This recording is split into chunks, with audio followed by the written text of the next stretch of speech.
یہ کہانی آج سے 1000 سال پہلے کی ہے، جب نہ بجلی تھی، نہ مشینیں، نہ بلند و بالا عمارتیں، صرف مٹی کی گلیاں، لکڑی کے دروازے اور راتوں کو جلنے والے چراغ۔ اسی زمانے میں ایک بستی تھی، دارالخیر، اور اس بستی میں رہتا تھا ایک فقیر جس کا نام عبدالودود تھا۔ اس کے پاس کچھ نہ تھا، مگر اس کی زبان سے نکلی دعائیں لوگوں کی تقدیریں بدل دیتی تھی۔ عبدالودود کا جھونپڑی نما گھر بستی کے کنارے واقع تھا۔ وہ دن بھر لوگوں کے لیے لکڑیاں کاٹتا، پانی بھرتا اور جو کچھ ملتا اس سے گزارا کرتا، مگر اس کا دل ہمیشہ آسمان سے جڑا رہتا۔ اس کی فجر کی دعائیں، تہجد کے آنسو اور لوگوں کے لیے بے غرض محبت بستی میں مشہور تھی۔ لوگ کہتے تھے عبدالودود جو مانگتا ہے اس کی بات آسمان پر سنی جاتی ہے، مگر وہ خود کہتا میں کچھ نہیں، بس ایک گناہ گار ہوں جسے رب نے مانگنے کی اجازت دے رکھی ہے۔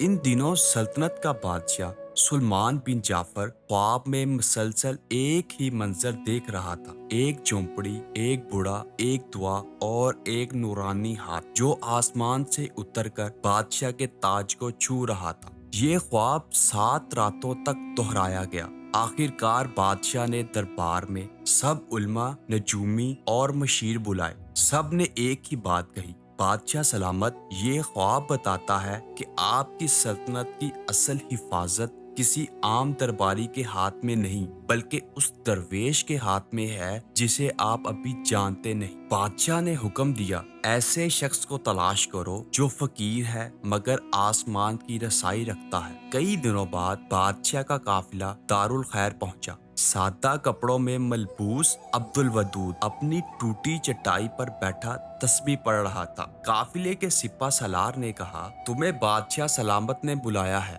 وہ اٹھا، چپل پہنی اور بغیر کسی گھبراہٹ کے قافلے کے ساتھ رواں ہو گیا۔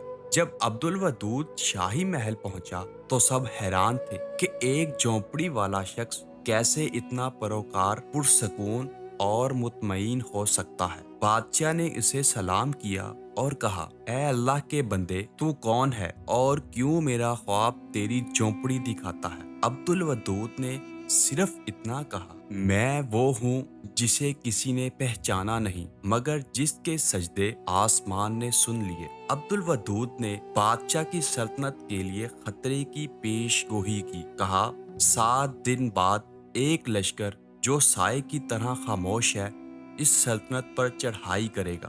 اگر دعا نہ کی گئی تو خزانے لٹ جائیں گے، خون بہے گا اور سلطنت زمین بوسہ ہو جائے گی۔ بادشاہ گھبرا گیا، سب مشیر خاموش تھے، صرف عبدالودود بولا، اگر پوری سلطنت رات کے وقت اللہ کے سامنے جھک جائے اور ہر درد، ہر چراغ کی جگہ دعا کی جائے تو اللہ اپنا فیصلہ بدل سکتا ہے۔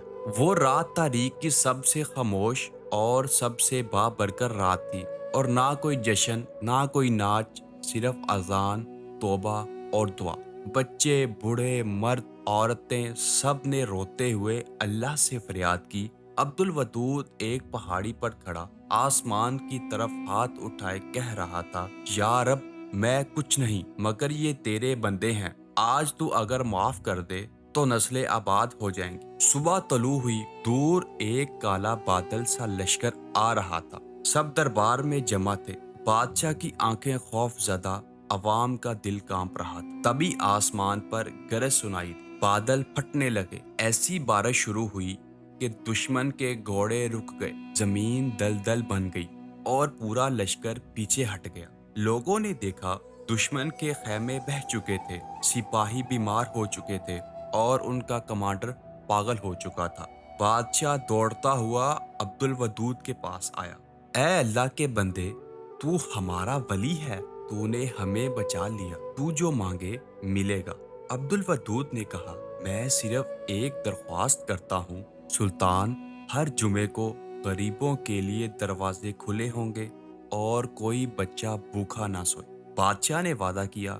عبدالودود خاموشی سے واپس اپنی بستی کی طرف چل دی۔ دعا سے مانگی گئی التجا وقت کا پہیہ موڑ سکتی ہے، ایک نیک بندہ ہزاروں کی قسمت کا ضامن بن سکتا ہے۔